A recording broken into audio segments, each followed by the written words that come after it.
অনেক সময় কারো কারো চোখের পাতা লাফায়।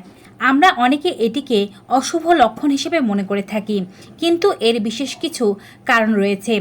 যদি আপনার চোখ চুলকায়, চোখে কোনো অ্যালার্জি থেকে থাকে বা চোখে কোনো ধরনের ময়লা থেকে থাকে, সেক্ষেত্রে আপনার চোখের পাতা লাফাতে পারে।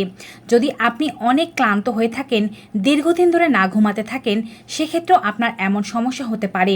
যদি অতিরিক্ত পরিমাণে মানসিক চাপ ও অতিরিক্ত পরিমাণে চিন্তায় থেকে থাকেন, সেক্ষেত্রেও চোখের পাতা লাফানোর সমস্যা দেখা দিতে পারে। বিশেষ কোনো ঔষধ হঠাৎ করে শুরু করলে চোখের পাতা লাফানোর মতো সমস্যা শুরু হয়ে যেতে পারে। কিংবা যদি তামাক জাতীয় খাবার খাওয়ার অভ্যাস আপনার অনেক বেশি পরিমাণে থেকে থাকে, চা কফি বা ক্যাফেইন পানির ইনটেক হঠাৎ করে অনেক বেশি বাড়িয়ে দিয়ে থাকেন, সেক্ষেত্রেও আপনার চোখের পাতা লাফানোর মতো সমস্যা দেখা দিতে পারে। তাই এটি কোনো অশুভ লক্ষণ নয়।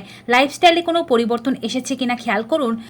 দীর্ঘমেয়াদী এমন সমস্যা হলে অবশ্যই বিষয়টি ডক্টরকে